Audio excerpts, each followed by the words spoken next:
Hey crew, it's your Captain Caliban here to remind you, if you haven't yet, you should sign up to follow our social media accounts on Facebook and Twitter. You can go to Facebook or Twitter at EISTpod and like or subscribe to us there to get updates about the show. I also want to remind you that we are currently doing our giveaway promotion for a Star Trek Trivial Pursuit 50th anniversary set of cards complete with Galileo shuttlecraft card holder. Ooh. And you are eligible for that if you go to iTunes, search for Enterprising Individuals, leave us a review and a rating. And, be honest, I wouldn't mind if it was high, but it's up to you. Once you do that, you will be entered into a chance to win the card set. This promotion runs to the end of the month, so you're running out of time. Get it done right now, and we'll be picking a winner and announcing it on our next show, specifically on our May 3rd show. So get to it, subscribe to the show on iTunes so you get it as soon as it's ready, rate and review us, and get a chance to win a great prize. And let's get underway. It's worked so far, but we're not out yet. I want to know what you're thinking. There are some things you can't hide. I want to know what you're feeling. Tell me what's on your mind.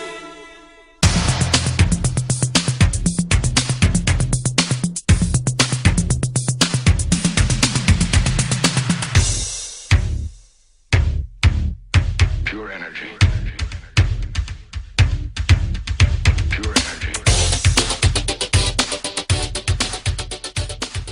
Hailing frequencies open, and welcome to Enterprising Individuals, the Star Trek podcast where we boldly go into excruciating detail about the series, characters, and stories of the Star Trek universe. I'm your host, Caliban, and I want to remind our listeners that even though drugs can make you feel good, don't try Felicium, not even once.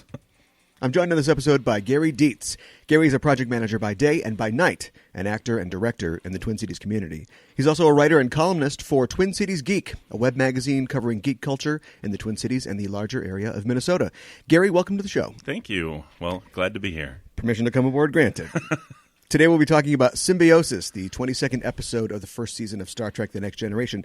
And it's an episode that features, in no particular order of importance, an exploration of the Prime Directive, a serious look at the dangers of addiction, two actors who appeared in Star Trek II, The Wrath of Khan, and a premature farewell to a series regular. But first, let's talk about your history and your backstory with Trek. How did you become a fan?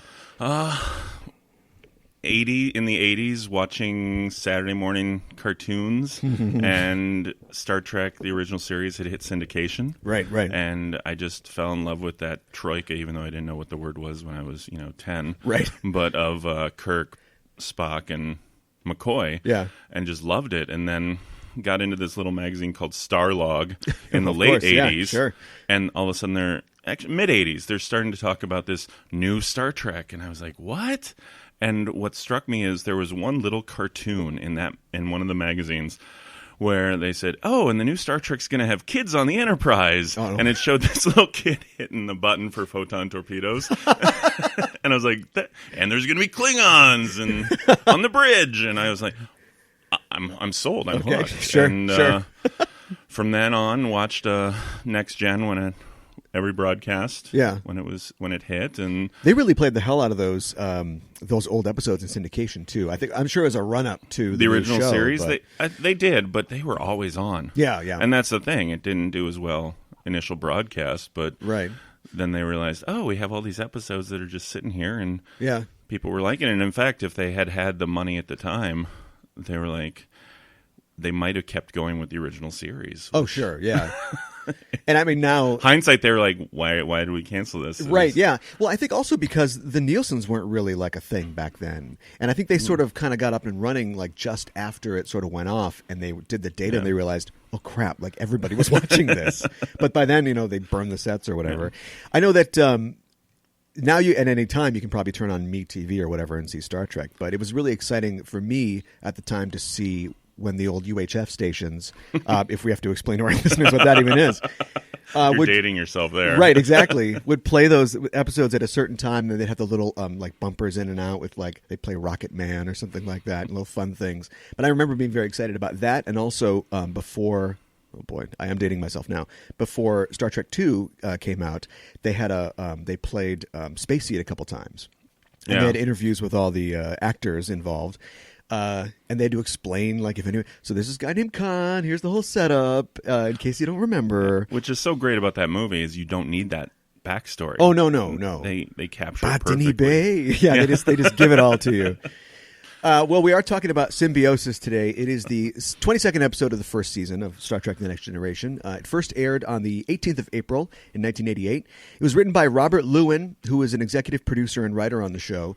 And he also wrote 3 other episodes in the first season: Data Lore, 11001001, and The Arsenal of Freedom, which was the episode right before this. The teleplay was by Lewin, Richard Manning, and Heinz Beimler, and it was directed by Wynn Phelps. And an interesting note is this is one of only 5 total Next Generation episodes that has no star date at the beginning, and it's the only one in the first season. I did not realize that. Which I think is probably, like, we're in the back half of the first season. As we're going to talk about in a little bit, this was shot sort of out of sequence because a actor leaves the show that functionally, but then is, of course, on the next show before she actually leaves her character. And so it was probably, we'll just slot this one in wherever we can. And for continuity's sake, they were trying to take the star dates more seriously and not just sort of totally make them up, I think, as they did in the first series. Your mission is to describe in 50 words or less the plot of Symbiosis. Okay, so elevator pitch, basically. Yeah, right. Or, so you have 2 cultures on opposite planets who developed a symbiotic relationship due to one culture getting a plague, contracting a plague, and then the other culture having the medicine that could help the plague victims. Many years pass, and then all of a sudden the one planet has been developing all the goods for the other planet that was developing the medicine for the plague victims. So they really do form you have the worker bees and then you have the high class. And that really shows in the costumes and everything else, but we can talk about that later. Sure. But that's the plot. Enterprise comes across the ship of the Onarans. The Ornarans. Right. Even though it sounds like Onarans in the episode. The Onarans have a couple ships that they use to transport their goods to the Breckins. Right. And these ships are slowly falling apart, and the Enterprise comes across one of the ships as it's getting ready to explode. Right. They beam 2 Ornarans and 2 Breckians onto the Enterprise. The rest of the crew is killed as the ship explodes because, shocker, they wanted to save the drug that saves the Onarans. Right.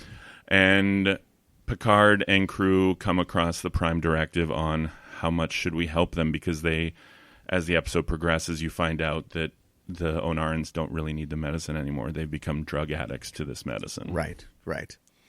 Hilarious hijinks ensue. Yeah, right. And then hijinks ensue, of course. That's pretty good. That's a pretty concise, detailed explanation. I always well, first of all, I wanted to say that this episode is kind of sparse on details. I think if you dug out some of those old star logs, you could probably find information. But as far as like what I could find in my research, there's not a ton. It's interesting to note that some behind-the-scenes footage from this show actually appeared on Reading Rainbow. LeVar Burton. And that's actually on the Blu-rays. Is it that really? That episode of Reading Rainbow is on the Blu-ray release. Boy, this whole thing is about how old we are, but I think I actually remember seeing that episode of Reading Rainbow, which I think I was probably too old to watch Reading Rainbow. But there was that synergy. I still watched it, though, just because knowing it was LeVar Burton. Yeah, right. It was Geordi. That's why because I was 14. Oh yeah, probably. I was a little older I was a little too old for Reading Rainbow, really. Right. But you didn't need to hear about Stregonona books or whatever. Yeah. It was the same reason I watched Lights, Camera, Action on Nickelodeon, because Leonard Nimoy hosted that. Yeah, right. It didn't reach down into Roots for me, though. I don't think I ever got that far. You never saw Roots? I think I probably did. I think they probably showed it. There was like Star Wars, possibly Roots. There's a couple things that they could just show, maybe Johnny Tremaine or something like that they could show you in school when there was a snow day or something going on, MEA weekend or whatever. And so I think I saw it that way, but I don't think I've ever sat down and actually gone through and watched all at Roots. So that's for my next podcast, the Roots Minute, which is going to get a lot of people who are disappointed thinking it's the band, but it doesn't matter. Yeah, or North and South. Oh, yeah, right, exactly. The Thornbirds Minute. There Thornbirds. I know that you're currently doing a TNG rewatch. Do the first season episodes seem a lot different than what you remember? No, because believe it or not, that's the season I come back to the most. Mm-hmm. Just because I usually start my rewatch at season 1, episode 1, sure, and I get halfway through, and then other things take precedence. And but this time, I just picked up the Blu-rays, and gosh, they are gorgeous. The Okudas really came in and helped with the details of the special effects to really heighten those and make those high definition quality. Yeah. Especially when you watch them, like I get them on high def streaming too, and it just looks great. It's a whole different new show. I've always thought that they were more stiff, sort of in their behavior. They're trying to find their comfort. Mm-hmm. They're trying to figure out all these characters, and truthfully, that's probably one of the reasons why Denise Crosby as Tasha Yar had such a problem, because her character, I think, is the least written out of all of that bridge crew. Yeah. I think they gave her, it's that thing where you get a real, juicy backstory, because they gave her a lot of elements, I think, that could have gone somewhere, but just, like you said, she always gets kind of sidelined and never gets to really play them. Yeah. But we'll talk about that in a little bit later. Also, especially in this episode, there's this focus on the sort of quote-unquote interesting military procedures and the technical procedures of the working of the Enterprise. And I think that's kind of what makes it drag. Like, Picard is always announcing he's getting on the Tannoy or whatever, and saying, "Well, now we're going to do this, everybody. So check this out." And they go to the first act break, and they still haven't saved the guys on the freighter. Right. In any other show, we would have gotten through that. We got to get right into and the dealt conflict. more with the Prime Directive aspect of it. Yeah. Another thing that just sort of dropped is the electricity. Oh yeah, powers. That's right. Yeah, they're electric eel people. Yeah. They use it twice in the whole episode. Yeah. It doesn't impact the story at all. Not really. Except puts Riker in peril for 30 hot seconds. Yeah, and it's funny because in the episode before Ocean of Freedom, and then I think right after this, Skin of Evil, he gets sucked up to the oil slick. So it's a bad trio of episodes for Riker. Hey, Riker, we need you to be the damsel in distress. Right, yeah. But which the show is not afraid to do. Yeah.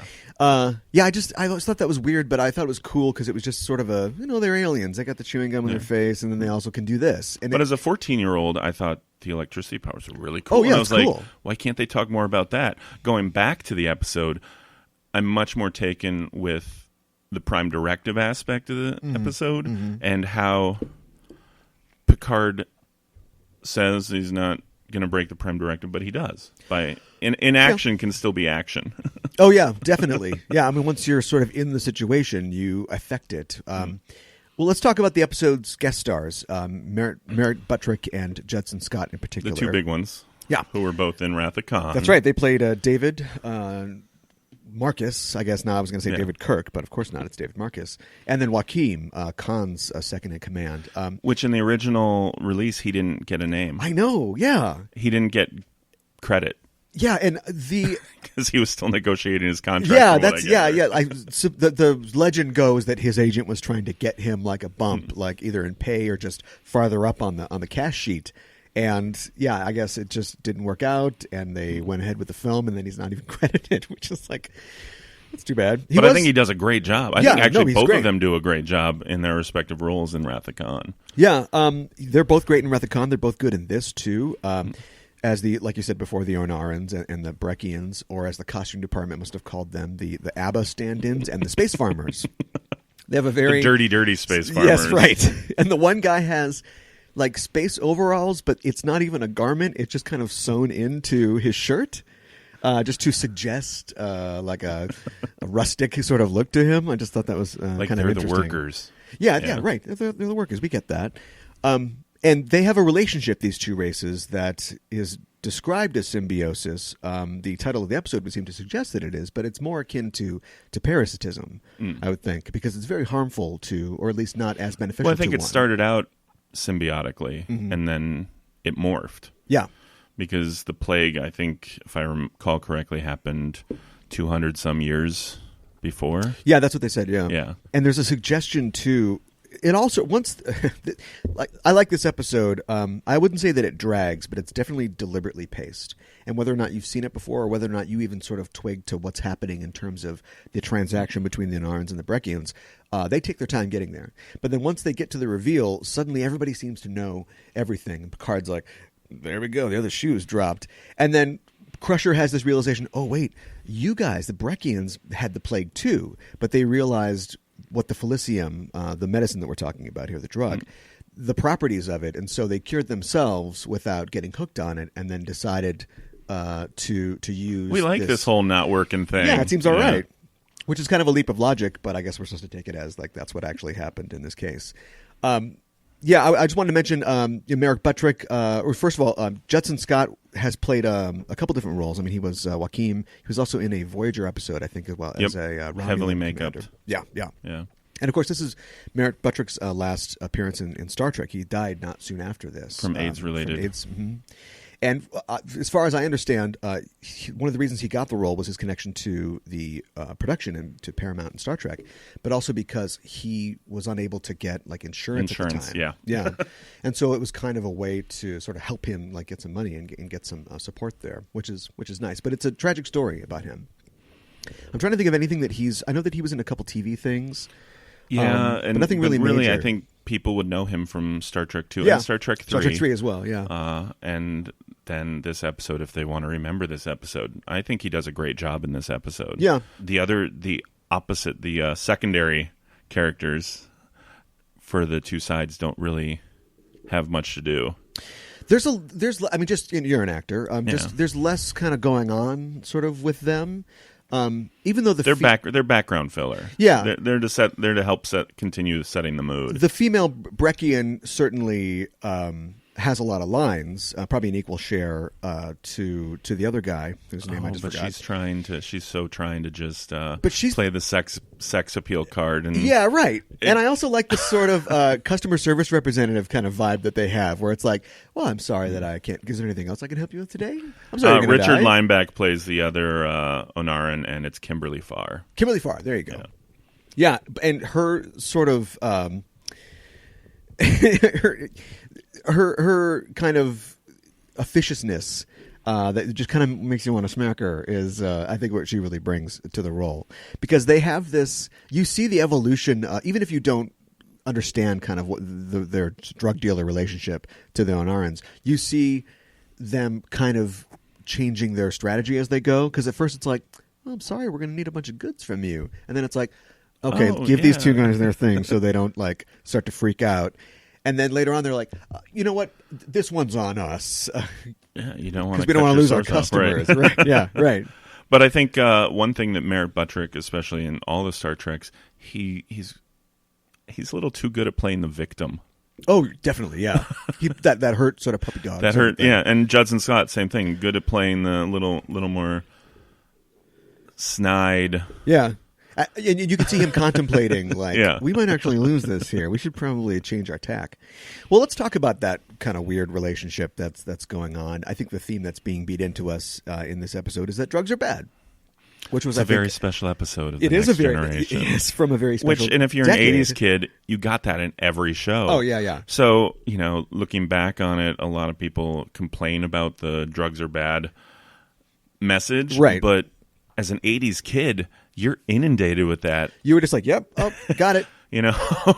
Cosby had it. Oh, Wesley, different strokes had you don't know that drugs are bad. Come on. I think even Facts of Life had it back in the day. I think every one of those shows had a drugs are bad special episode. To. Yeah.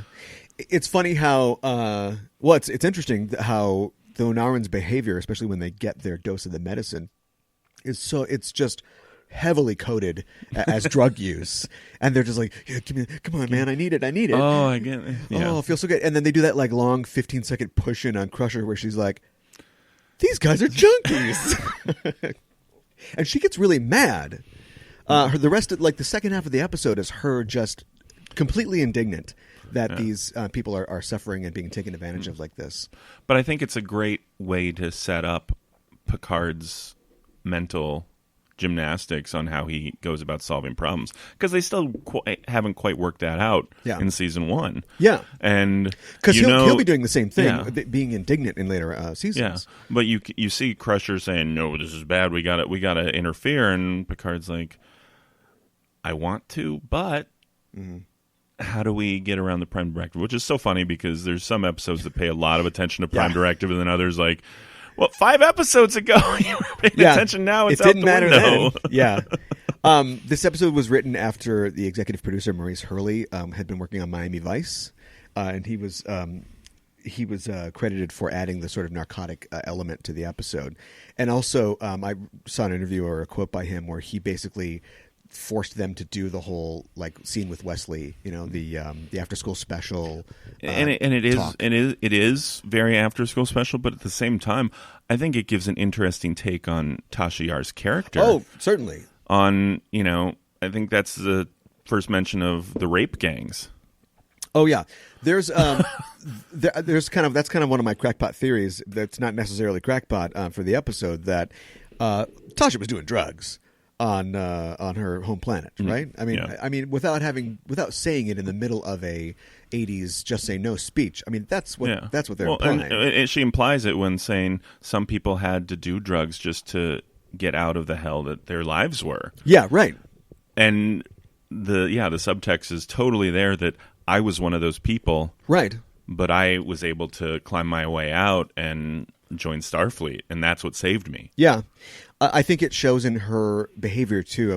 I feel like she knows how to handle the Onarans, these guys who are drugged out. Because she's going to beam them off without asking. Don't let them borrow anything from you. You're never going to get it back. Don't follow them to a second location. She seems to know this world a little better than everybody else. I'm trying to think about the episodes on the show, other episodes that dealt with addiction or overindulgence. And they're hard to pin down because it seems like the 24th century people, they're Epicurean. They have their passions, but they seem to have them under control. Can you think of any episodes that do with that? I just finished the season 2 episode with the Irish colony, Up the Long Ladder. Up the Long Ladder. Yeah. And that's implied that the guys drink a little too much and don't get any work done.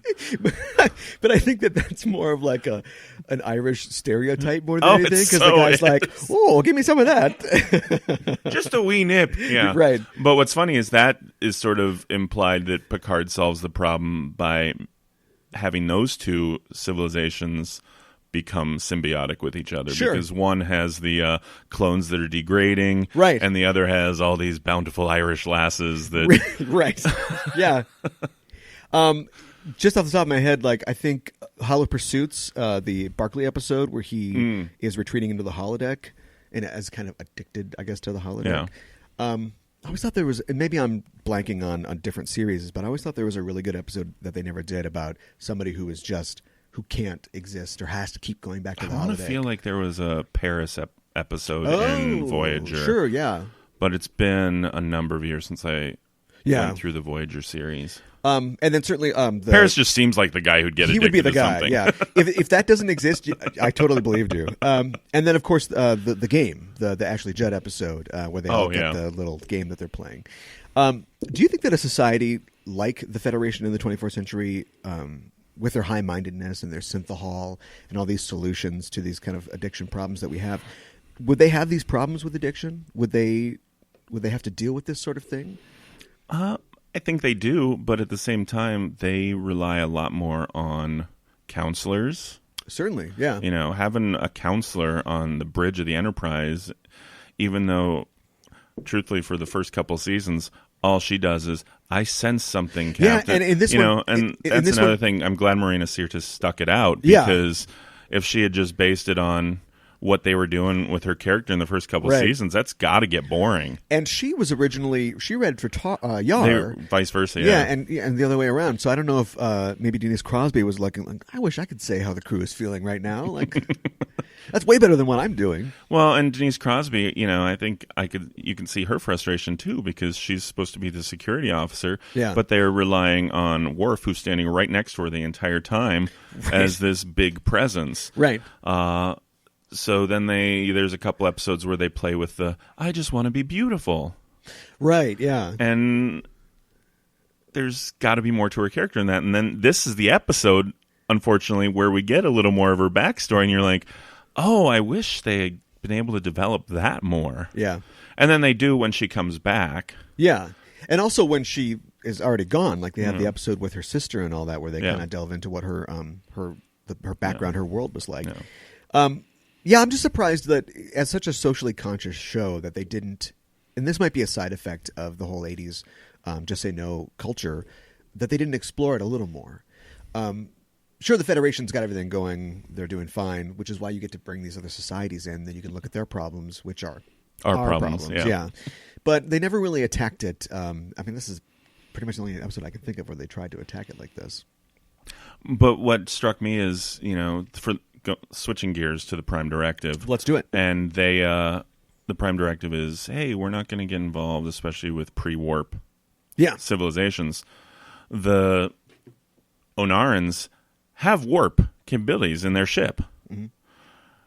Picard could have easily gotten around the Prime Directive by saying, hey, why don't we invite the Onarans into the Federation? Sure, and leave the Breckins out cold because they don't have spaceships, even though they are aware of other planets and things. Right. So they could have theoretically offered Federation membership and then dealt with that problem as these two civilizations are waiting to gain entry, because you got to think that process takes a while. Yeah, the only thing that I can think of is that they sort of stress that the fact that the cure only lasts for like 72 hours. Yeah. So if at some point they ran out and they're waiting for admittance to, and plus, let's say that you want to start a carpool, or you want to invite a friend to a wedding or something like that, and you bring him in and he's sweating and he's hollow-eyed. And do you really want drug addicts as Federation members? Acceptance board is going to be like, I don't know about this one. The General Order 1, or the Prime Directive, no starship may interfere with the normal development of any alien life or society. And as you said, I think that can be and has been not subverted, but bent in a lot of different ways. There was a poll on StarTrek.com asking which captain most respected the Prime Directive. Can you guess who won? Sisko? It was not Sisko.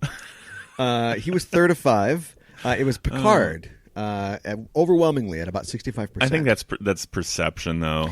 It could be. It's got to be. Because Janeway out and out had to break it. Yeah. So I wasn't. But a lot of respondents were really enthusiastic about her keeping the spirit, if not the letter. She tried.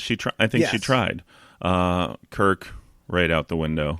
Mostly. I feel like that's why I said Sisko. I'm like, I think Sisko is actually the safe choice, because really what DS9 focused on, especially in the later seasons, was the war with the Dominion. Yeah. And that was what they were focused on. They weren't focused on exploring and new worlds and new cultures. Yeah. Yeah, so we had less opportunities. Yeah. But insofar as, and once again, it's fungible. Bajor has like warp ships, I assume they have, or at least they are sort of present in the galactic community. So I'm not sure how you're interfering with them, but becoming like a religious figure in somebody else's culture seems like that would be a big. But the Bajorans, I think, were members of the Federation.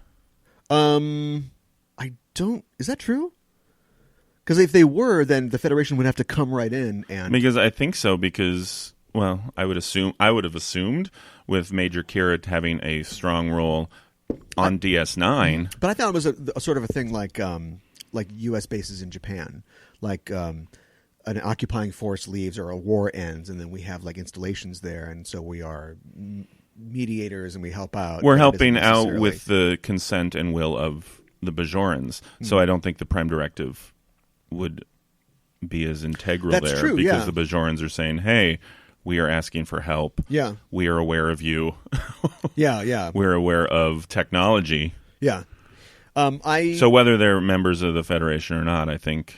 Yeah. I don't think the Prime Directive would come into play. And I think Archer gets a pass because there wasn't a Prime Directive. Although there's one episode where he goes, we need some kind of directive to help us out with this sort of thing. All right, fine.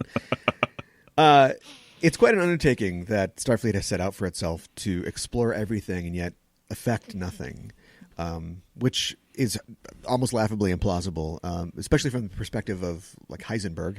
But do you think that the Prime Directive is essential, or it's even plausible for a a star-faring race or people like this? I think it's a good guideline, and I think that's why. I love the fact that people were talking about Janeway so much. Sure, yeah, because she did break it quite regularly, but she was trying to keep the essence of it, and I think it is a good guideline. Yeah, I feel like it at least shows that Starfleet is trying to be responsible with its great technology.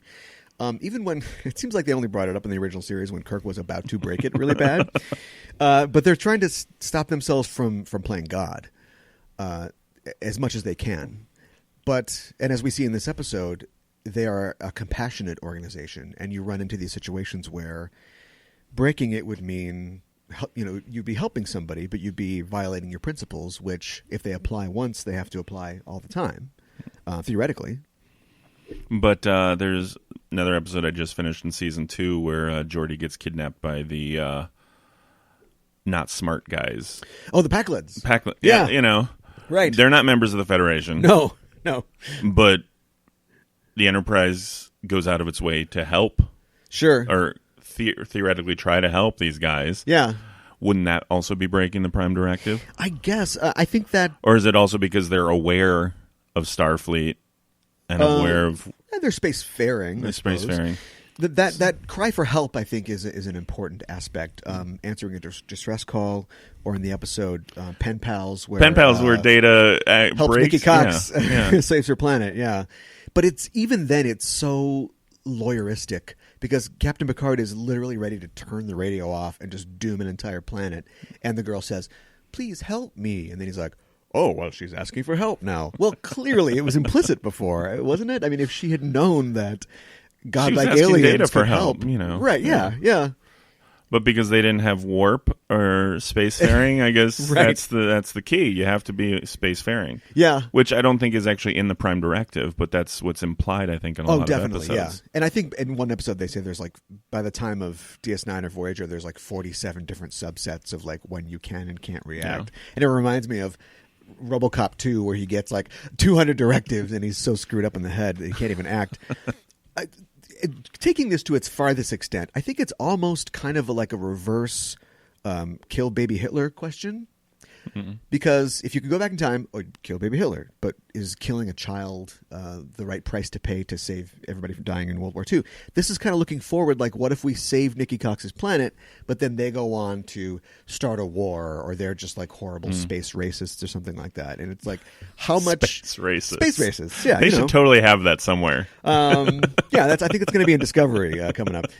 But how much effect can we really have? I don't know. It's just funny. They want to be so humble in the application of their abilities, but then even humans are kind of hypocritical because they got help from the Vulcans. In the aftermath of a giant world war, the Vulcans never would have been, or the humans never would have been allowed in the Federation. The point that they were at when the Vulcans met them. Right. So, who's to say where it applies? Oh, we'll only help you if you're cute. Basically, You're you're right. a cute little kid. We'll Can you do help that thing with your hand? You're in.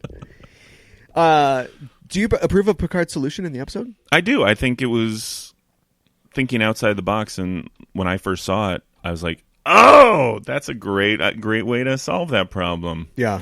I do think now. I think it's a little bit of a cop out. Yeah. Oh, we're not going to help you at all. But I think it'll be okay. Yeah.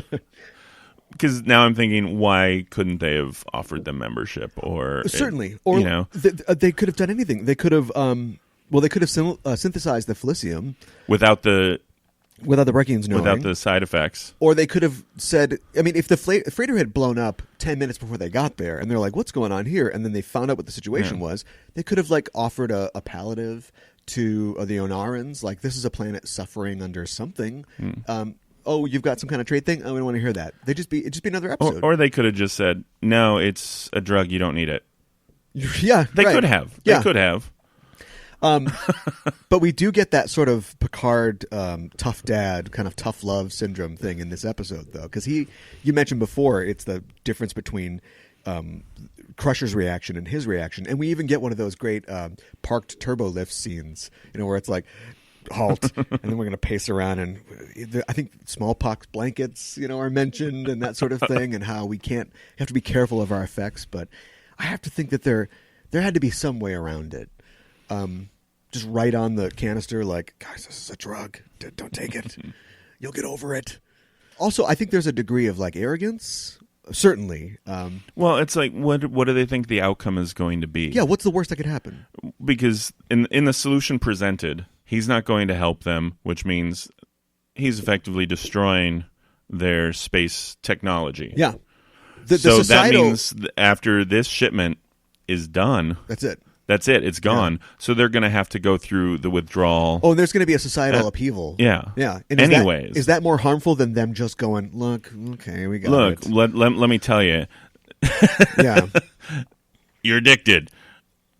Give us, 50 people. Let us wean them off. You can see the effects. Sure. And then do the rest of the population. And do it in stages so there's not as big of an upheaval. Yeah. But for the Breckins, their society... they're screwed. They're screwed anyways. Yeah. Because, the Onarans, once they get through that withdrawal, there will be some deaths, I'm sure. Yeah. But the Breckians haven't worked a day in their life other than... Yeah, they have no infrastructure, yeah. So I think the Breckians are actually long-term worse off than the Onarans. Certainly. And you could fix their freighters, and you could even, like... you could broker some kind of like trade deal between them, like, okay, now it's all settled and you guys are going to continue to deliver them things and we'll maybe give them some replicators, help them rebuild their society. But at that point, now you're invested. And at the end of the episode, they fly away. They're like, let's get out of here. Yeah. And do you really think all of the Breckians are in on this? That sure. Not... Because that's a lot of people to be like, hey, we're screwing over 5 billion drug dealers. Whole planet. They're all like, Even we as, Earthlings, our whole planet's not like, let's screw over the entire planet. No, right. You have some people saying that, but not the whole planet. Right. So you got to think there's some Breckians that aren't aware of that. Yeah. So Picard, just because he doesn't like the two Breckians that he has met. Yeah, who, let's be honest, are not all that great. Dooms an entire race because he has to uphold the Prime Directive. Yeah. No, you don't. You just don't like them. Yeah. It's like, we're just tourists. Don't get involved. Yeah. I don't know.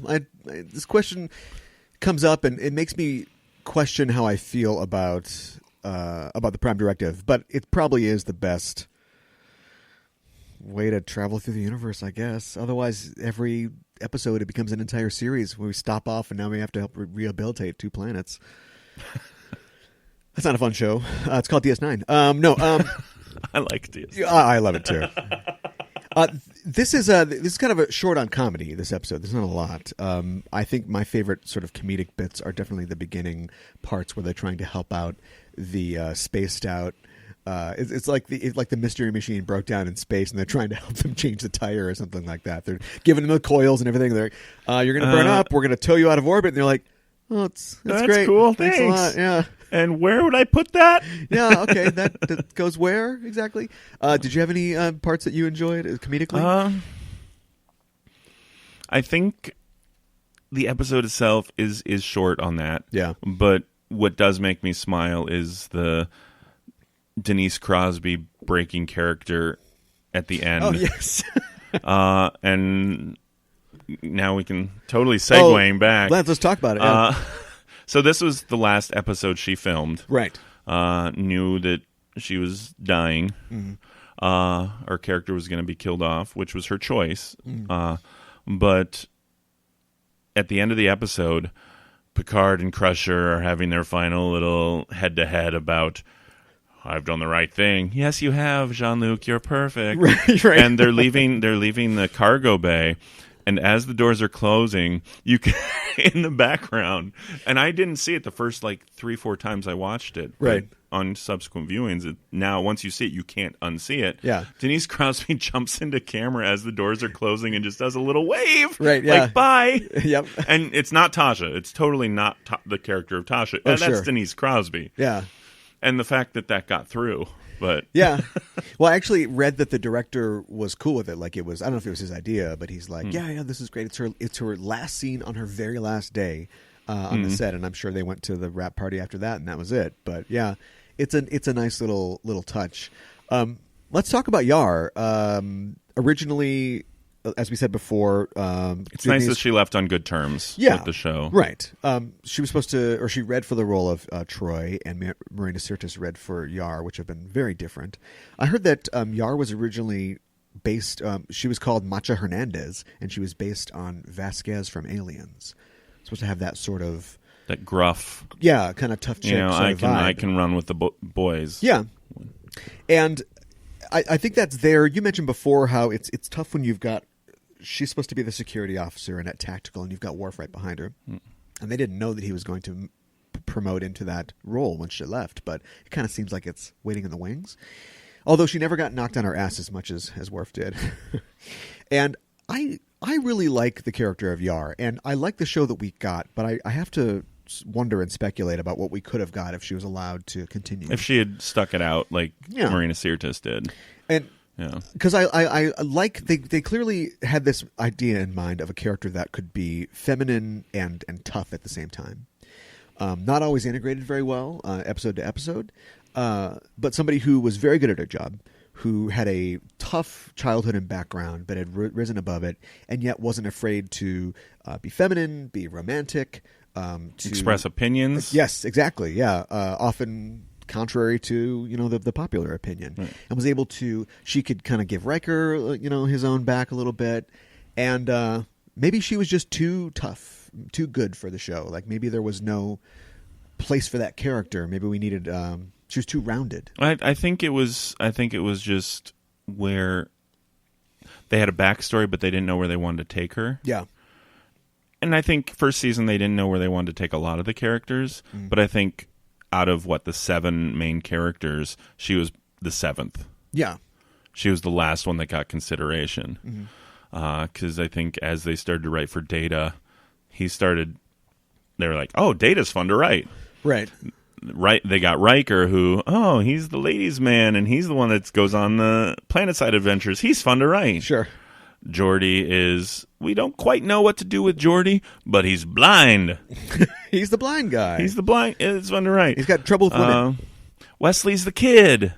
Picard's developing into a certain type of leader that's very different from Kirk. Yeah. Great. Right. Crusher has the human element.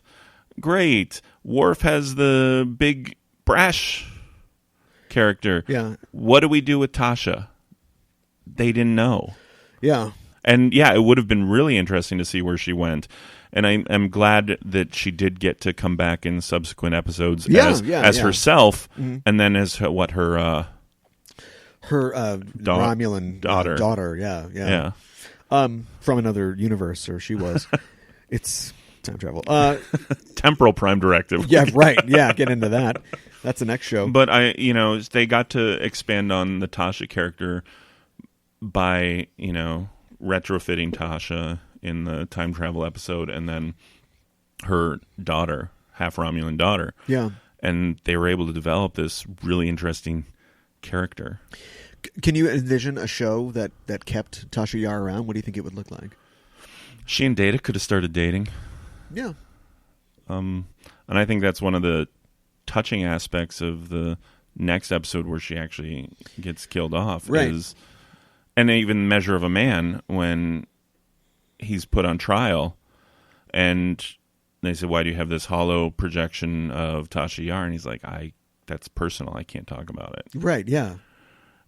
I think she was good as a plot device, as her character was, and where she left it, she was great as a plot device, not as a character. That's a great point, because I think that she helps to establish a real history in an ongoing sense for the show, because this isn't going to be like the original series where are we this week? What color is the planet this week? There's going to be this thing that kind of goes on, and she helps establish in the first season that there's loss, and that there's stakes, and that there's this thing that there's something behind us, and that there's going to be evolution. Yeah, right.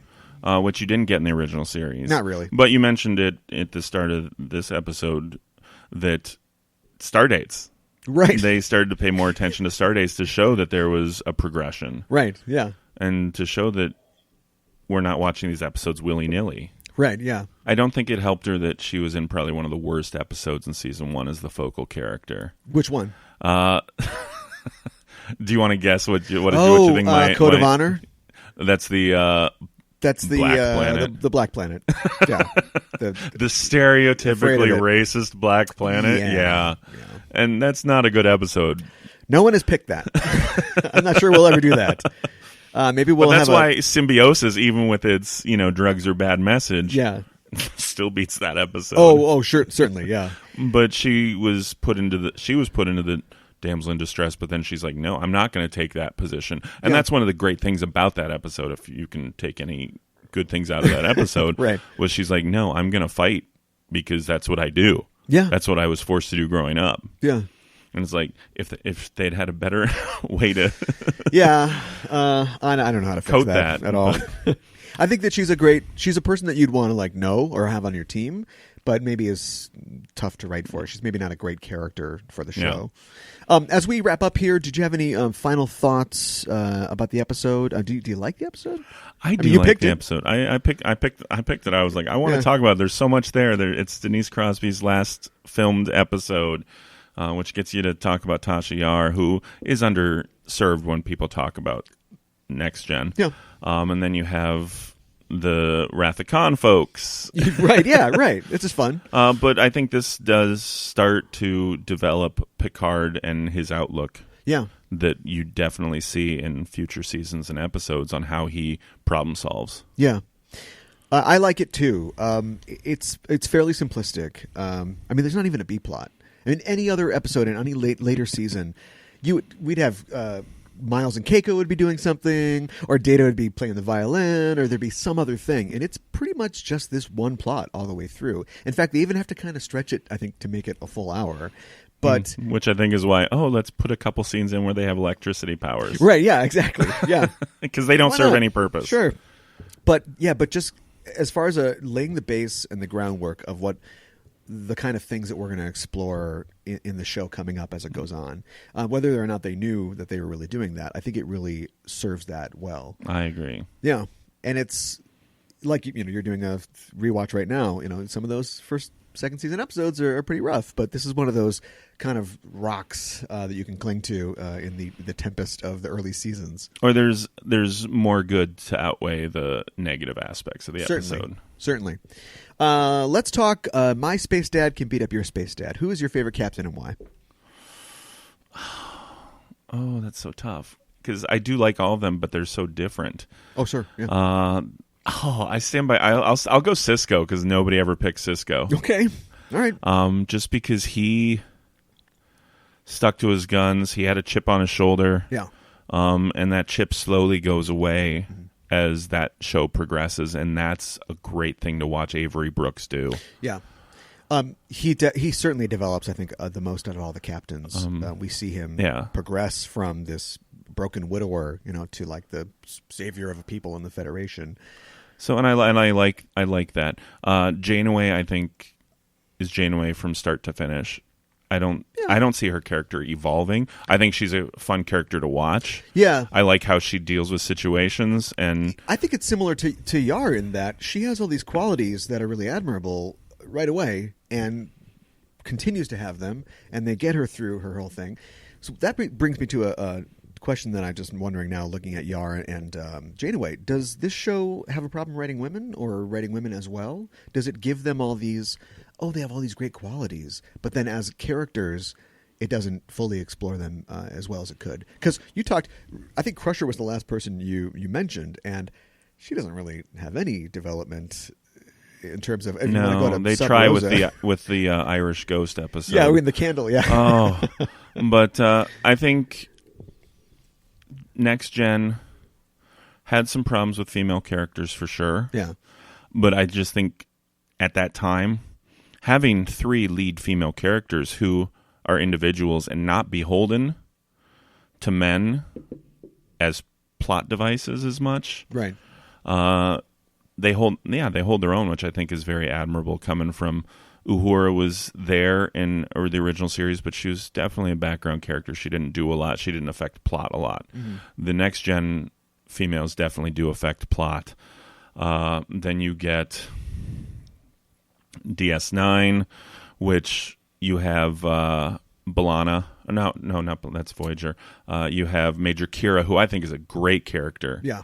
So right there, no, I don't think Star Trek has a problem writing characters. I think their writers evolved to become better writers for female characters. I still don't think we've had as strong female characters as the guys turn out to be. Sure. But who knows with the new, Discovery coming out? Yeah. That could change. And are you looking forward to it? I am, but I don't want to have to pay for it. Well, yeah. Not as a broadcast thing. I don't subscribe to Netflix. Oh, really? Yeah. So I wait. I'm a patient guy.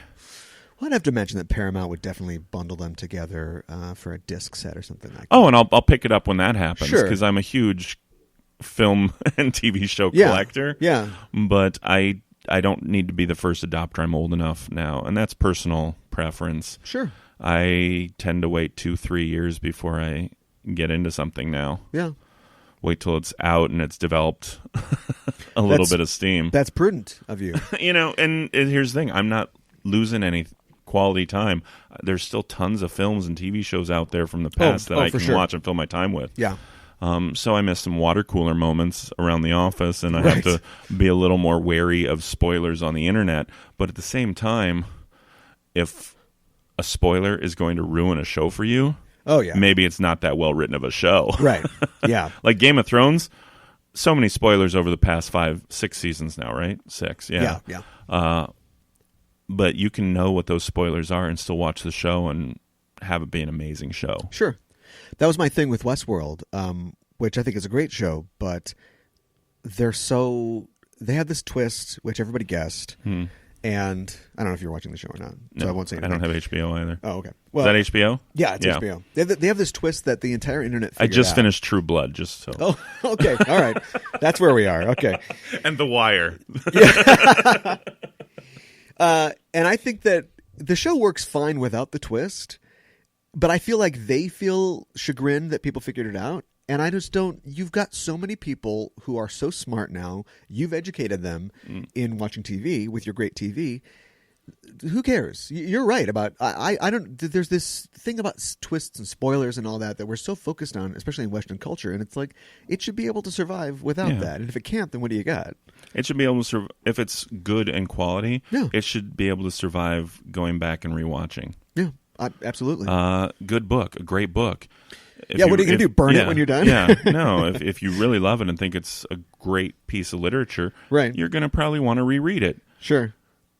Yeah, you miss this just happened, because you know it's going to happen, but that doesn't change the fact that it's great writing. Well, that's, like I said, that's a very prudent opinion to take. It's not going to get you invited on to talk about the show when it comes out, maybe in a couple of years. Yeah. When you do the retro. Right. But that's why I'm perfect for, Star Trek stuff. Sure. Yeah. All right. We'll keep you in the pocket for that. At the end of the show, you receive a commission in the rank of ensign. What department on the ship would you work in? I'm horrible at math, so I'd want to stay out of engineering. Okay. I feel like the computers do it all for you anyway. I'm not the most empathetic person, so I'd want to stay out of... counseling? No counseling, no medic. Astro? No, astrophysics wouldn't work either. Seems like more math. I'd lean towards diplomacy. Diplomacy? Yeah, but I don't know what the department would be for that. Yeah, I don't think we ever really delve into there must be a diplomatic corps. There's got to be a diplomatic corps. Nobody ever says bartender. Nobody ever wants. I think that Guinan is just such a figurehead in 10 Forward that nobody wants to be the Isaac of the Enterprise. Could you picture Whoopi Goldberg doing the Isaac fingers pointing? The cocktail shaker. Well, Ensign Dietze, thanks for joining me to talk about Star Trek and the Star Trek universe. If people want to continue the conversation, and they can, at EISTpod on Twitter and the Enterprising Individuals Facebook page, where can people find you online? I'm on TwinCitiesGeek.com. As a weekly writer, I do a Throwback Thursday film column. Mm-hmm. That's pretty much my main online presence. And that's at TwinCitiesGeek.com? TwinCitiesGeek.com. All one word. Throwback Thursday. You can find me randomly online in the Twin Cities Geeks Facebook forum. Okay. Otherwise, my online presence, not a lot.